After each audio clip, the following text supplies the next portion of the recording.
Kamala, knee pads do work.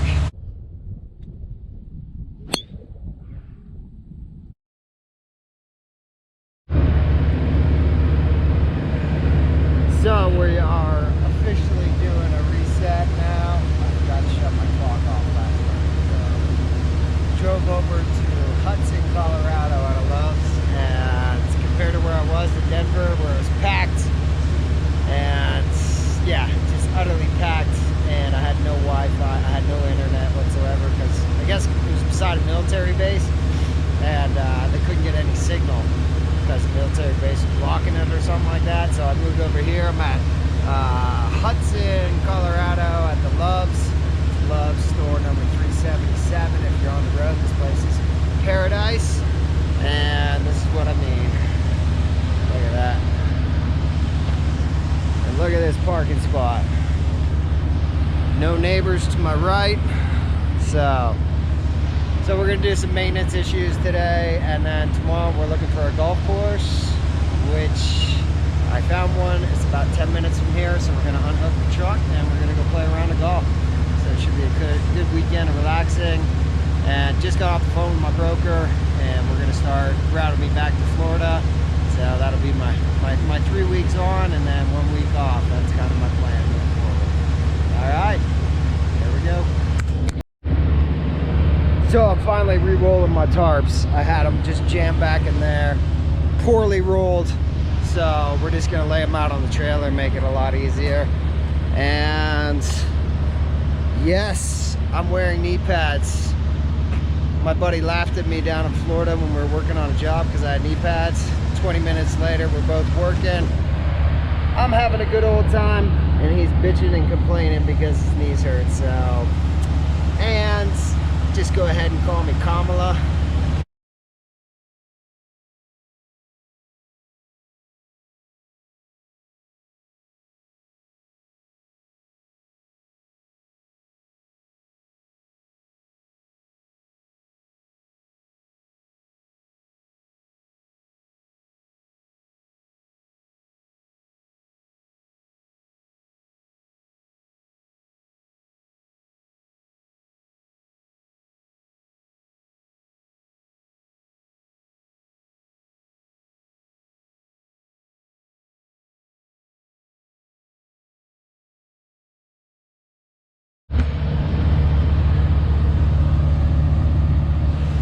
Look at that fatty. Oh, tightly rolled. That's how you do it. Kamala, knee pads do work. Thank you for the tip.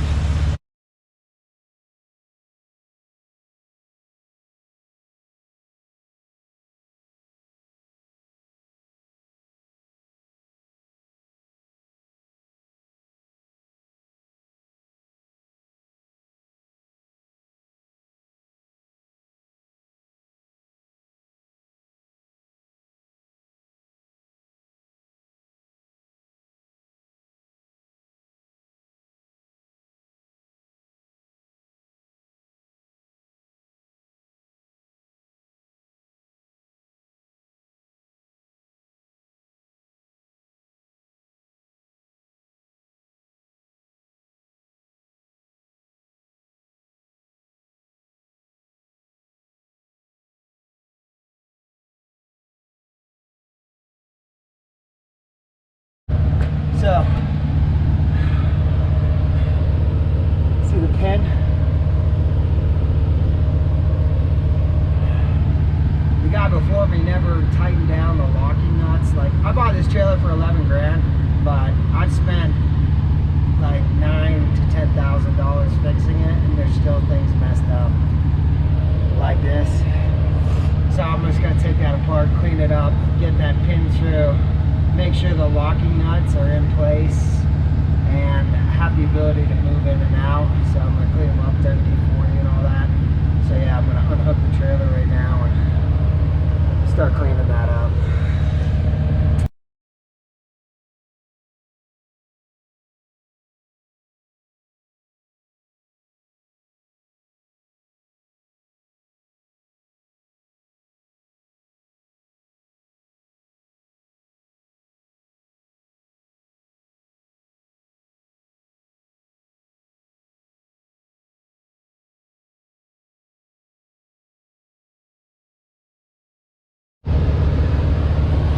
yeah, here's how this works.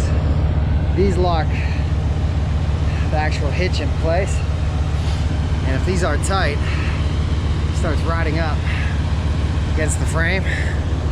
And I noticed this pin is starting to come out. So like I said, I'm gonna undo everything, clean it all up, try to straighten that metal a little bit, get the pin in, make sure these are super tight. That's gonna do it.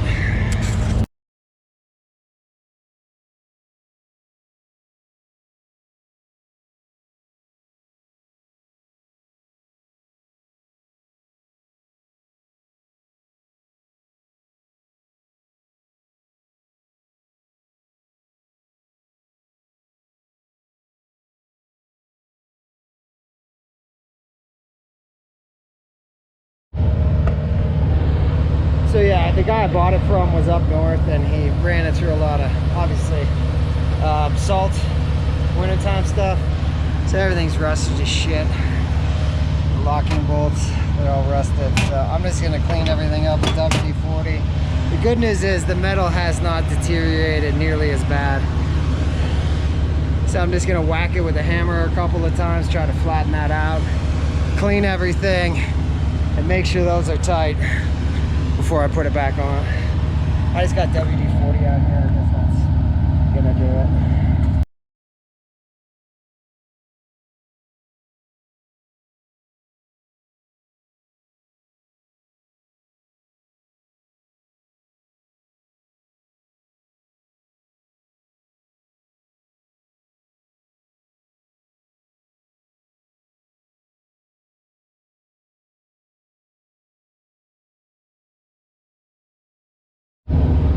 Well, everyone, we put it all back together. Tighten these real good. My neighbor from right over there came over and was chit-chatting, and she just happens to be she's from where I moved from Canada to Florida in a town called Oviedo, Florida. Small world. So we were chit-chatting. I didn't want to record her. So it's looking good, except for we snapped the pin right here, right? The part that was bent in. So that is not gonna work anymore. So hopefully they have something inside that'll work for that. And then this project is done.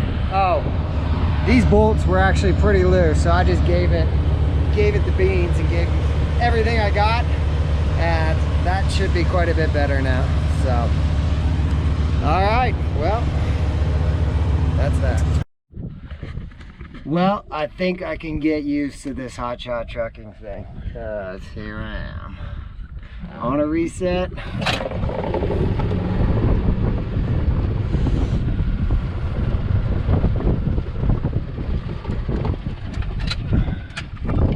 Get ready to play some golf in beautiful Colorado. The weather is absolutely perfect, and it's probably about 80 degrees, nice cool breeze. Gonna hit some balls in the driving range, head in the clubhouse for some lunch, and then I got tea time at 2:30. Got this fancy shirt with the logo on it, and I'm at Coyote Creek Golf Course in Fort Lupton, Colorado. So pretty awesome, and this was 10 minutes away from where I dropped my trailer, so good weekend.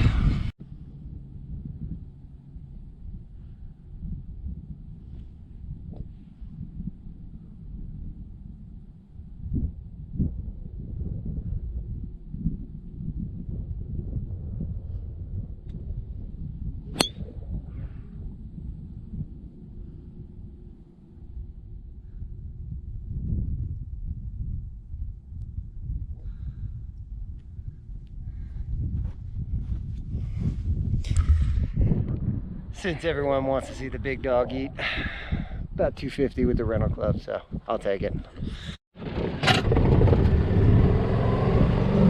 Well, I guess I am liking the Colorado golf because this is turning out to be one of the best rounds of my life. Shot a 45 on the front nine from the whites, 6,000 yards total from the whites, and that's where I'm at on the back nine. Yeah, nothing more 3 pars and nothing more than bogeys. So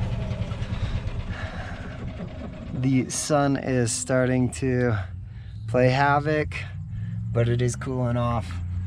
Was a little warm, and yeah, it's been a great day. Trying to figure out what to do for dinner. I'm probably gonna pick up steakhouse or something, because I'm not gonna feel like cooking when I get home. It's been pretty hot. It really got like to 90 degrees, pretty warm a little while ago. So anyhow, yeah, things are going good, and you can see the mountains just over. The sky is kind of hazy, but you can still see the mountains out there. So all in all, things are going really well. So yeah, good day.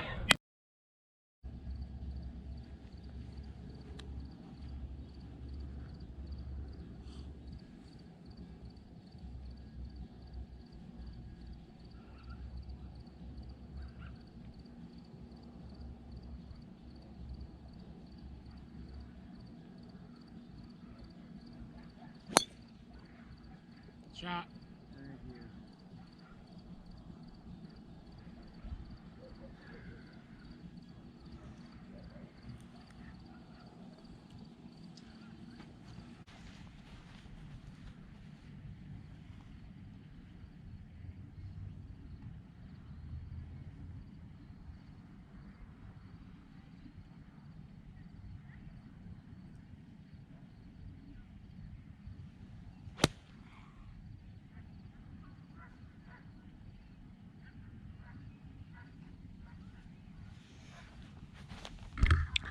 So that was 230 to the pin right there. So instead of doing a dumb thing, which I usually do, just hit a 9-iron. So I probably got 125. So pitching wedge in, and this is a par 5. So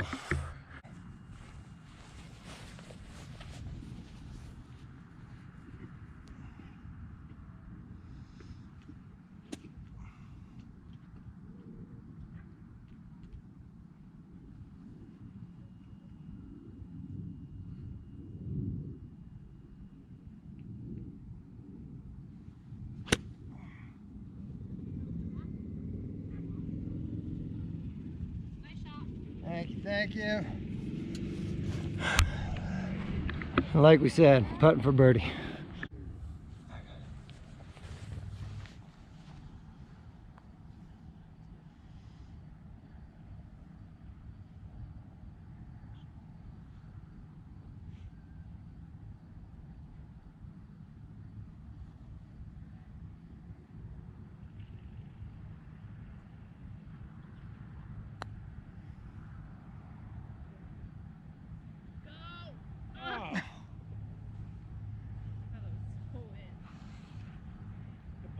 For a par.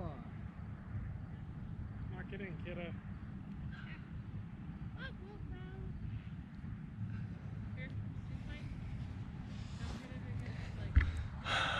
So you saw that par, every shot. I think this might be the best round of my life. I don't know. I'm about to add it up. Say hi, everyone. Hi, everyone. There we go. You want to watch me make an eagle? Eagle. Well, we're gonna have to. It's a little big this time. We'll have to deflate it to fit in the car. Oh, good putt.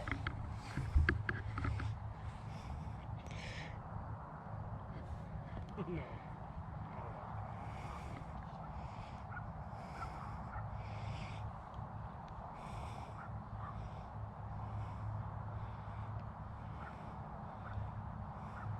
Get some. Look at. Oh. Well, I finished with a birdie. That's pretty good. So today is Labor Day, the 6th of September, and nobody is at work, so my dispatcher's having trouble finding a load for me to get out of here. Looks like there might be something in Pueblo, Colorado, which is about 2 hours from here, picking up tomorrow. So if that's the case, I'm gonna deadhead over there, and just so I can get that pick up first thing in the morning tomorrow. And it's going to Minnesota, pays $2,100, and then we're gonna start routing me back to Florida. Gonna work on doing some partials down to Florida because apparently it's easy to go down, hard to get out in Florida, but that's home for me. So that'll be 3 weeks on the road, like we said before. And just sitting here last night. So that's the rear view cam on the trailer, the wireless one. And I noticed that there was a dodgy Ford Explorer just sitting on the right there. I noticed it out of my window, so I turned on the camera, and the camera's got like little infrared lights on it, so it works at night. So those lights turned on. Again, I don't know what that truck was doing right there, but it looked definitely out of place. I was thinking about calling the cops, but once I turned that camera on, about 5 minutes later, they took off. So who knows, but I highly recommend it. So the camera is mounted on the trailer, just on the other side of the deck. It's run to the battery, and I put a switch right in that little box on the end of the trailer there. And yeah, so I can kill it so it doesn't drain the power on the battery, but the range on it is really good. I'll be pulling up to, you know, after I unhook the trailer, and right when I'm pulling in the parking lot, that screen actually turns on because the range is so good on the camera. And I don't have to fiddle with doing the wires or anything else. So yeah, camera system, highly recommended. And you can watch your loads when you're going down the road. So it's pretty cool. But I think this is it for this one. And yeah, we're gonna start routing our way back home. And once we get home, we're gonna do a breakdown financially of how we've done. So I think it's gonna be all right. So thanks for watching.